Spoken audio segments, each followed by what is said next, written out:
नमस्कार मित्रों, मैं श्वेता मिश्रा एक बार फिर आप सभी का बहुत बहुत स्वागत करती हूँ। मित्रों, आज इस वीडियो में हम चर्चा करने जा रहे हैं जून का महीना मेष राशि, वृष राशि, मिथुन राशि व कर्क राशि के जातकों के लिए कैसा रहेगा। अन्य राशि के जातकों का डिस्कशन हम आगे वाले वीडियोस में करते जाएंगे।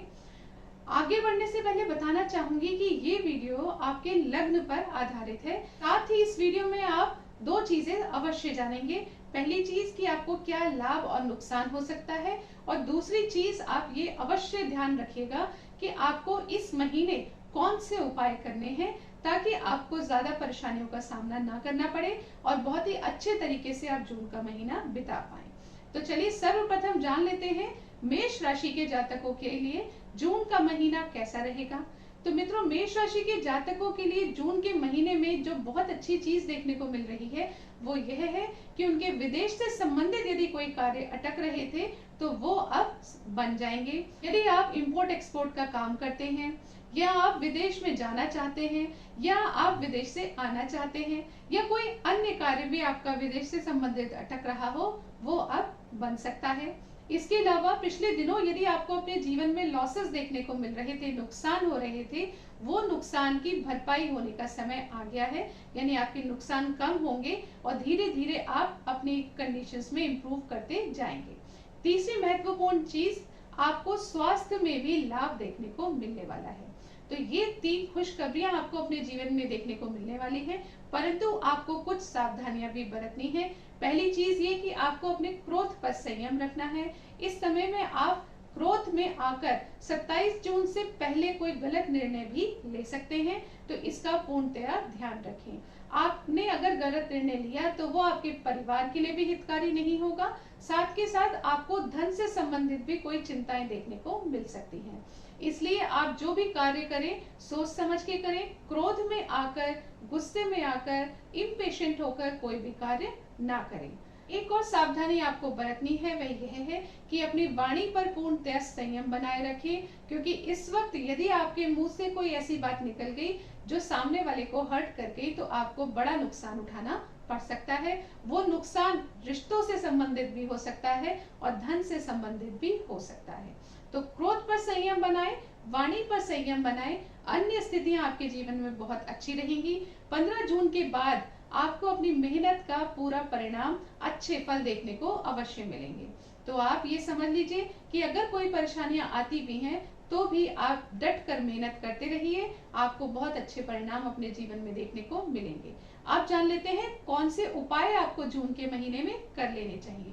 तो मित्रों, आपको दुर्गा चालीसा का पाठ पूरे जून के महीने में अवश्य करना चाहिए। यदि आप दुर्गा चालीसा का पाठ करेंगे तो आप अपने क्रोध पर भी संयम रख पाएंगे, नुकसानों की भरपाई भी अच्छे से कर पाएंगे, साथ ही साथ वाणी पर भी संयम रख पाएंगे।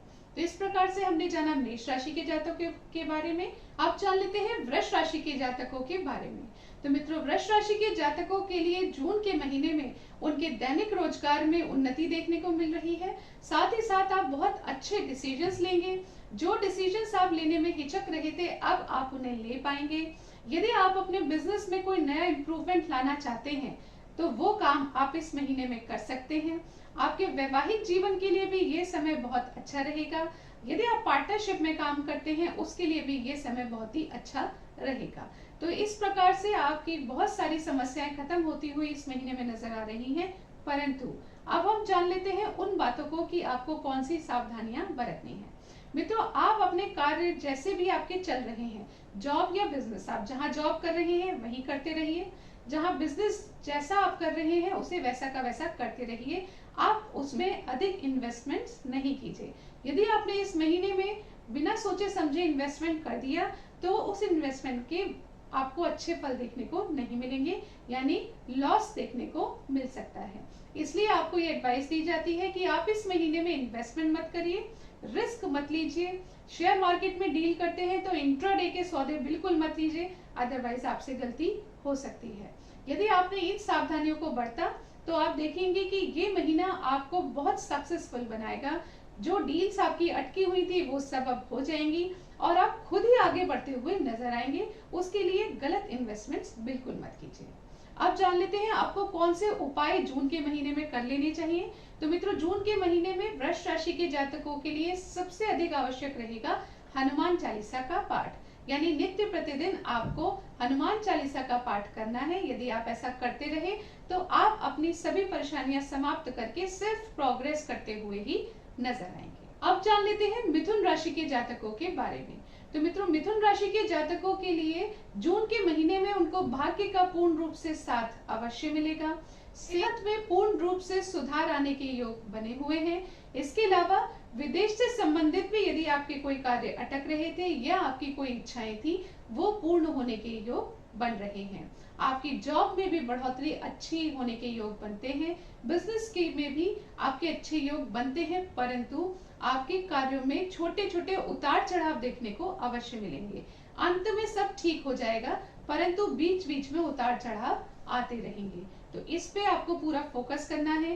कोई भी डिसीजन जल्दबाजी में बिल्कुल नहीं लेना है। विदेश से संबंधित आपके कार्य 15 जून के बाद बनने के पूरे योग बने हुए हैं, परंतु 15 जून के बाद आप जो भी डिसीजन लें वो सोच समझ के लें, नहीं तो आपकी पार्टनरशिप में चल रहे कार्यों में परेशानियां देखने को मिल सकती हैं। जीवन साथी के साथ भी मन मुटाव या कोई चिंता के योग बनते हैं, तो वहां पर भी अपने रिलेशंस में ध्यान बरतिए। यानी 15 जून के बाद आपके विदेश से संबंधित कार्य तो अवश्य बन जाएंगे, परंतु आपके वैवाहिक जीवन में व पार्टनरशिप में उतार चढ़ाव देखने को मिल सकते हैं। तो उस पर अपना पूरा फोकस रखिए, ध्यान रखिए।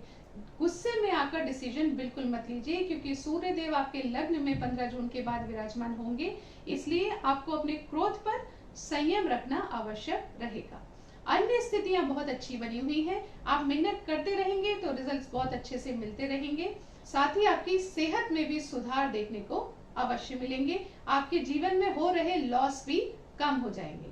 अब जान लेते हैं कि आपको कौन से उपाय कर लेने चाहिए। तो मित्रों, मिथुन राशि के जातकों को ओम सूर्याय नमः का पाठ डेली करना है। इसके अलावा सूर्य देव को जल चढ़ाना भी आपके लिए आवश्यक रहेगा।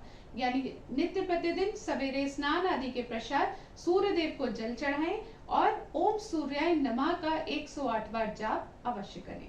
यदि आप ऐसा करते हैं तो आपके कार्यों में जो रुकावटें आ रही हैं, उतार चढ़ाव आ रहे हैं, वो नहीं आएंगे और आप सिर्फ प्रोग्रेस करते हुए ही नजर आएंगे। अब जान लेते हैं कर्क राशि के जातकों के बारे में। तो मित्रों, कर्क राशि के जातकों के लिए जून का महीना बहुत ही अच्छा रहने वाला है। गुरु मंगल की युति उनके भाग्य भाव में बन रही है, यानी आपको भाग्य का पूर्ण रूप से साथ मिलेगा। इनकम बढ़ेगी। आप जो भी कार्य करेंगे उसमें आपको अच्छे ही परिणाम देखने को मिलेंगे, क्योंकि आपको भाग्य का साथ हर चीज में मिलता रहेगा। विदेश से संबंधित भी अच्छे परिणाम देखने को मिलेंगे। यदि आपके लॉस हो रहे थे तो वो अब कम हो जाएंगे, परंतु आपको जो सावधानियां बरतनी है उसमें पहली चीज है सेहत के प्रति लापरवाही नहीं होनी चाहिए, क्योंकि यहाँ आपने लापरवाही की और वहां आपकी सेहत में परेशानियां देखने को मिली। तो इसलिए मैं आपसे कहना चाहूंगी कि सेहत के प्रति जरा भी लापरवाही मत बरतिए। दूसरी चीज, इन्वेस्टमेंट बहुत ही सोच समझकर कीजिए, वरना लॉस हो सकता है। जो काम अभी चल रहे हैं वो बहुत अच्छे चलेंगे, परंतु नए इन्वेस्टमेंट्स जो करेंगे वो सोच समझ के कीजिए।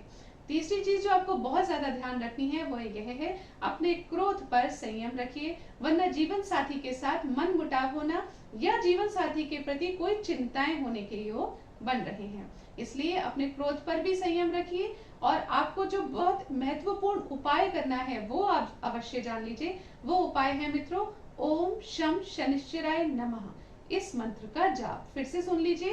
कर्क राशि के जातकों को ओम शम शनिश्चराय नमः का पाठ डेली करना है। यदि आप ये पाठ करते हैं तो आपका मन और स्वभाव बहुत अच्छा बना रहेगा, क्रोध पर कंट्रोल रहेगा और आपके बिजनेस में लॉस नहीं होंगे। तो इन सभी चीजों के लिए आपको इस मंत्र का पाठ अवश्य करना है। तो आज इस वीडियो में हमने जाना कि मेष, वृष, मिथुन व कर्क राशि के जातकों के लिए जून का महीना कैसा रहेगा, कौन सी उपलब्धियां मिलेंगी, कौन सी सावधानियां बरतनी है और कौन कौन से उपाय आप लोगों को कर लेने चाहिए जून के महीने में। आशा करती हूँ ये वीडियो आपको पसंद आया होगा। अगले वीडियो में हम चर्चा करेंगे अन्य 4 राशियों के बारे में। तब तक के लिए नमस्कार।